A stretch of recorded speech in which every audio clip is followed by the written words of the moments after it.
Dear learner, I welcome you all to the MOOC on renewable energy technologies and their uses. I am Dr. Sanjay Agarwal, Associate Professor in Electrical Engineering, School of Engineering and Technology, Indira Gandhi National Open University, New Delhi. Dear learner, in this particular session, we will discuss sizing of the photovoltaic system, means how we have to design or how you have to decide the size of any photovoltaic system on the basis of given electrical load. Like suppose you are going to install any photovoltaic system for your house, that means you need to know what is the electrical load of that particular house. Then you can also decide the sizing of the photovoltaic system. After that, we will also discuss different terminology like solar cells, or you can say photovoltaic cells, what is the photovoltaic modules, what is a photovoltaic panel or arrays. And after that, we will also discuss how you can classify different PV system. That means PV system can be classified as grid connected or utility interactive PV system. Then you can also classify it as standalone PV system. It can also be classified as hybrid PV system. So hybrid PV system means what? That means it is a mix of two systems. Like suppose you are mixing this system with solar as well as wind, or you can also integrate with the diesel generator. So there is a mixing of all these hybrid PV, wind, diesel, then it will be called hybrid PV system.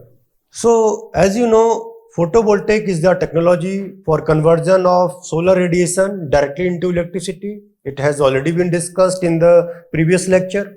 A photovoltaic cell, also called a PV or solar cell, is the device used for this purpose. Solar cells are generally made of high purity silicon wafers. Several materials such as silicon thin film, gallium arsenide, cadmium telluride, copper indium diselenide, etc. are also used to make solar cells. Now we will discuss how the sizing of photovoltaic system is decided. The application of solar PV technology are increasing very rapidly. At present, following three areas are gaining importance. What is that? First one is domestic application. In domestic application, you can see as a home light, street light and community light. Second area is agricultural sector, that is for the lift irrigation, and third one is power generation. For making solar PV system, you need to know following things. First one is the energy to be used by the appliances under consideration. Second, the energy storage capacity of the battery. Third one is the energy to be used for appliances under consideration. Then you have to know the size of the solar PV system. Now we have to see energy to be used for applications under consideration. So what you have to do? The rating of all electricity using appliances are given in watts. Like suppose you are using any CFL, so the rating of that CFL is 18 watt CFL, or suppose you are using any ceiling fan, so it will consume approximate 40 watt electricity. If you are using any suppose a refrigerator, so it will also consume around 80 watt or 100 watt. So it depends on the wattage capacity of any appliances. You can compute the energy consumed by simply multiplying the power rating by the hours of the use. For example, a 18 CFL, if used for 5 hours, is going to consume 18 into 5, that is 90 watt hour from the battery. In a similar way, you can work out the total energy requirement. Now we have to decide storage capacity of the battery. The storage capacity of battery is measured in ampere hour, that is like 20 ampere hour. That means, what is meaning of this 20 ampere hour? That means this battery can give 20 ampere if you are using it for 1 hour. Suppose you are using this battery for 2 hours, that means it can give the 10 ampere power.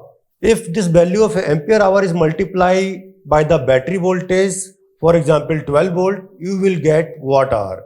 Thus, for current case, we get 20 ampere hour multiplied by 12 volt, that is 240 ampere volt hour, that is 240 watt hour. This simply means that battery is able to supply 240 watt for 1 hour or 120 watt for 2 hours, 80 watt for 3 hours. In other words, if more energy is taken from the battery, it will discharge faster. Now, we have to see the size of the solar PV system. For calculating energy which can be supplied by the solar cell panel, you need to adopt the following procedure. Multiply the wattage of the solar panel by the hours of the sunshine available. And how you will measure the sunshine hours? It will depends on the weather or climate. Like suppose you are talking about the daily climatic condition, that means it is approximately sunshine hour for during the summer, it is approximately 9 to 10 hours. Then results so obtained by multiplied by a factor of 0.85 to account for the additional losses. Thus, for 15 watt panel, 6 hours of the sunshine, the energy supplied will be 15 into 6 multiplied by 0.85. So it comes 76.5 watt hour. Now we can take one example. During night hour, suppose you wish to use a light bulb, that is CFL, and fan for 3 hours.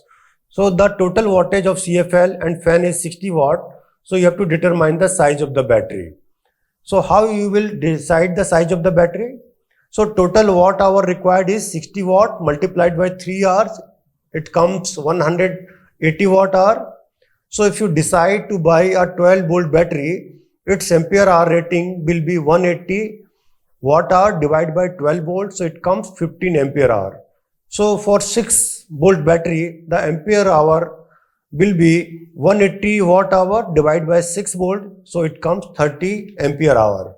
Now we have to understand different terminology like photovoltaic cells, modules, what is arrays. So as you know, you have learned that solar PV devices use semiconducting material to convert sunlight directly into electricity. The current produced by a single solar cell is not enough to run electrical equipment. In order to increase their utility, our solar PV cells are arranged in particular sequence as shown in the figure. So solar cell is basically a smallest unit of a system are connected and packaged together in solar modules. Multiple modules are connected in series and parallel combination into an array. So here you can see in the diagram. So smallest unit is a cell. Here you can see. Then different solars are connected in some manner. It may be in a series or in parallel. So it is called PV module. So basically whenever you see one plate, that is basically called PV module. So the rating of the different module may be the different. Suppose I am talking that output voltage, or you can say open circuit voltage of one solar cell is 0.5 volt and current is 4.4 ampere. So here you can see in the module, here 9 solar cells are connected in series.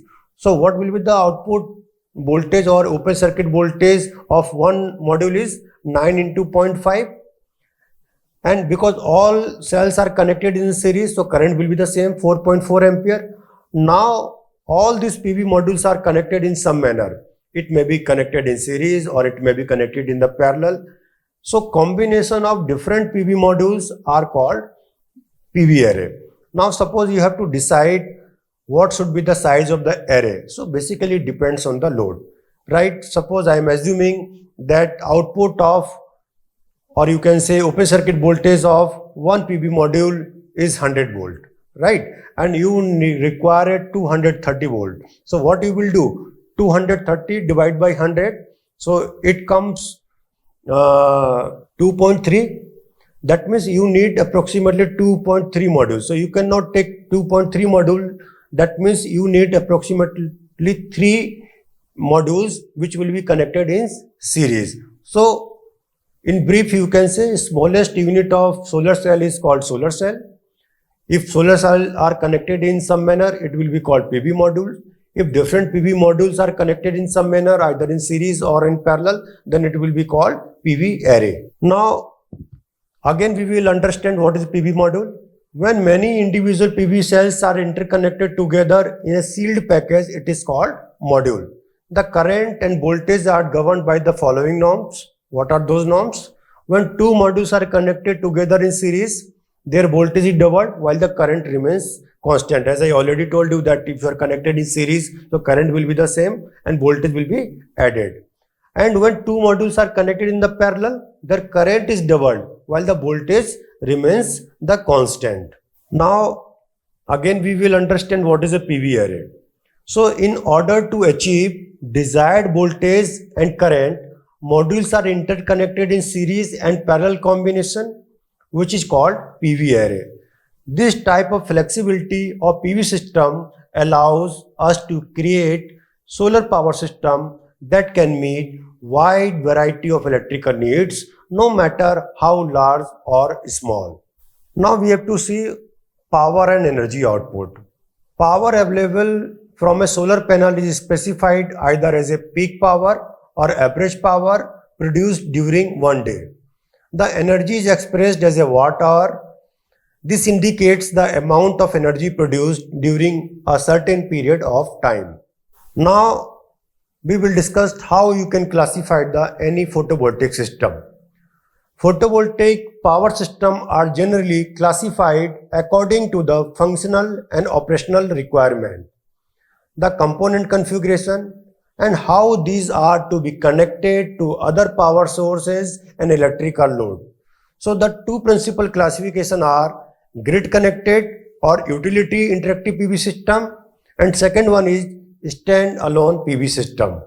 Photovoltaic system can be designed to provide DC and or AC power applications, can operate interconnected with or independent of the utility grid, and can be connected with other energy sources and energy storage systems.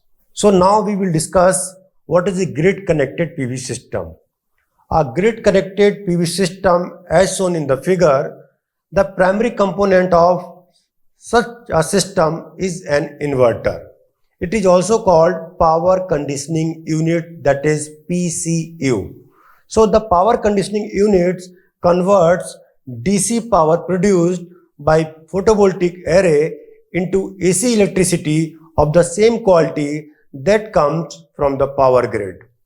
Any energy that is not used is fed back into the power grid for others to use. So here you can see the schematic diagram of grid connected PV system. So in first block you can see it is a PV array. So as I already told you that PV array is nothing but it is interconnection of different PV modules. So as solar radiation incident on the PV array, so it will convert solar radiation into electricity, and whatever the power or electrical supply you are extracting from PV array, it is DC, or you can say direct current. That means nature of supply is DC, because in any domestic purpose or household, whatever the power we are using, that is a AC supply. That means what you need to do, you need to convert DC electrical power generated from PV module into AC, and it can be converted with help of inverter, or you can say PCU. Now this supply that is coming from inverter is AC is given to the distribution system, and from the distribution system this electrical power can be used for the household purpose, because it is a power, that power you are getting is a AC load. So whatever the electrical load you are using in your home, like ceiling fan, any refrigerator, mixer, TV, all are the electrical load, and same electrical power can be used for any electrical utility. So this is a very simple schematic diagram of grid connected PV system.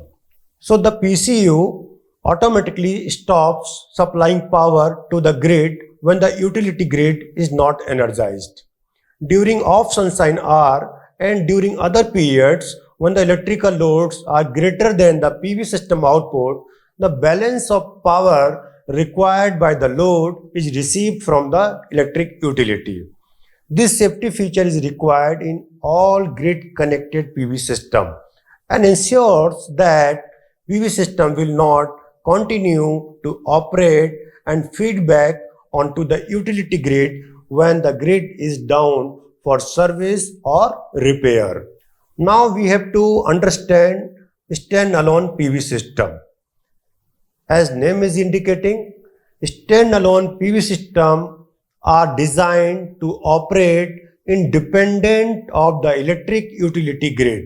That means there is no grid in the picture when you are using standalone PV system. Such systems are sized to supply certain DC or AC electrical load.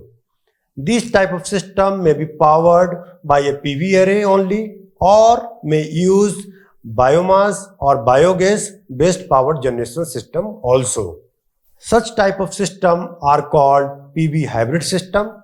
The simplest type of standalone PV system is shown in the figure. Here you can see such a system operates during sunlight hours only because you are not storing any electricity in the battery. So whatever the electricity you are generating with the PV array, directly it is transferred to the DC load. So where you are using, like you can use any DC load, you can use any DC fan, you can use any solar lantern for such system. So this is the simplest type of standalone PV system from where directly generated electricity from the PV array can be used as a DC load. In many standalone PV system, batteries are used for energy storage. So figure shows a diagram of typical standalone PV system powering DC and AC loads. So here you can see the standalone PV system with battery storage powering DC and AC load. So here you can see, first of all, whatever the power is generated from the PV array, it is being transferred to the charge controller, and from the charge controller the power is transferred to the DC load, and at the same time you can store the power in the battery. That means whatever the electrical power you are using, that is a DC, because battery can store the DC power only. Now suppose if you want to use this stored electricity in off sunshine hour, that means suppose you want to use during night hours, that means, and you want to use as a AC load. So what you need to do, you need to convert this DC electrical power into AC. And how you can convert this DC into AC? It can be converted with the help of the inverter. So now we have to understand what is the function of charge controller. A solar charge controller is fundamentally a voltage or current controller to charge the battery and keep electric cells from overcharging. It directs the voltage and current hailing from the solar panel setting off to electric cells. Generally, 12-volt board or panel put out in the ballpark of 16 to 20 volt, or if there is no regulation, the electric cells will damage from overcharging. Generally, electric storage device required around 14 to 14.5 volt to get completely charged. The solar charge controller are available in all features, cost and sizes. The range of charge controller is from 4.5 ampere and up to 60 to 80 ampere. Types of the solar charge controller. So basically there are three types of solar charge controller. They are simple 1 or 2 stage control. Second one is PWM, that is called pulse width modulated charge controller. And third one is maximum power point tracking, or you can say MPPT charge controller. So first one is simple 1 or 2 controls. It has shunt transistor to control the voltage in 1 or 2 steps. This controller basically just sorts the solar panel when a certain voltage is arrived at. The main genuine fuel for keeping such a notorious reputation is their unwavering quality. They have so not many segments, there is very little to break. Second type of charge controller is PWM, or you can say pulse width modulated. This is the traditional type charge controller, for instance Blue Sky and so on. These are essentially the industry standard now. Third type of charge controller is maximum power point tracking. The MPPT solar charge controller is the sparking star of today's solar system. This controller truly identifies the best working voltage and amperage of the solar panel, exhibit and match that with the electric cell bank. The outcome is extra 10 to 30% more power out of your sun-oriented cluster versus a PWM controller. It is usually worth the speculation for any solar electric system over 200 watt. Now we have to understand how charge controller function. The most essential charge controller basically controls the device voltage and opens the circuit, halting the charging when the battery voltage ascends to a certain level. More charge controllers utilize a mechanical relay to open or shut the circuit, halting or beginning power hailing of the electric storage device. Generally, solar power system utilize 12 volt of batteries.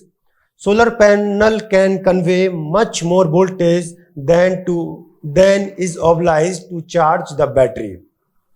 The charge voltage could be kept at the best level while the time needed to completely charge the electric storage device is lessened. This permits the solar system to work optimally constantly. By running higher voltage in wires from the solar panel to the charge controller, power dissipation in the wire is diminished fundamentally. The solar charge controller can also control the reverse power flow. The charge controllers can distinguish when no power is originating from the solar panel and open the circuit, separating the solar panel from the battery devices and halting the reverse current flow. So in brief, we can understand the key function of the charge controller are protecting the battery from overcharging by limiting the charging voltage. Second key function of charge controller is protecting the battery from deep and or unwanted discharging. Third one is preventing the reverse current through PV modules at night. And last key function of charge controller is providing the information about battery state of charge. So here you can also see the typical hybrid PV system. That means in first block you can see the PV array. Output of PV array is given to the charge controller, and from the charge controller the power can be transferred or it can be used directly as a DC load. And if you want to store this electrical output of this PV array, it can be stored in the battery in form of a DC. And because we are talking about the hybrid PV system, that means there is a two type of source. One source is solar PV system and another is engine generator, or it can be used by the PV, by the wind system also. So suppose you are generating any power from the engine generator, so it can be transferred to the rectifier, and with the help of the rectifier it can convert AC into DC, so you can store in the battery. Similarly, if you want to use directly the output of electric engine generator, so it can be transferred to the AC load. So there is a two way to use this hybrid system. If you want to use as a AC load, that means if you are using as a AC load, so power can be transferred from PV array to the charge controller, then it can be stored to the battery, and then output of battery can be converted into AC with help of the inverter. Or directly you can take the AC load from the generator. So hybrid PV system is, it is a mixing of two type of sources or more than two type of sources. One source is a PV array, another source is engine generator, another source may be the wind system, or maybe the biogas or biomass also. Again, here you can see what is the hybrid PV system. Directly output is given from photovoltaic to the charge controller, then it is transferred to the DC load. And again, here you can see different source, like you can use the DC generator, you can use the windmill, or you can also use the any grid connected system. If you want to store, that means you need to convert AC into DC, it can be converted with the help of the rectifier. Or if you want to use directly from the generator or windmill or from any grid connected, it can be directly use the AC system. Again, if you want to convert battery for the AC load, that means you need to convert DC into AC, so it can be converted with the help of the inverter. So dear learner, in this particular session we have discussed sizing of the photovoltaic system. That means in briefly we have discussed how you can decide the size of the photovoltaic system. Then we have briefly discussed what is a photovoltaic cell, modules and array. And after that we have also classified the different type of PV system, like grid connected or utility interactive PV system, standalone PV system and hybrid PV system. I hope you must understood all the topic related to the above topics. Thank you very much.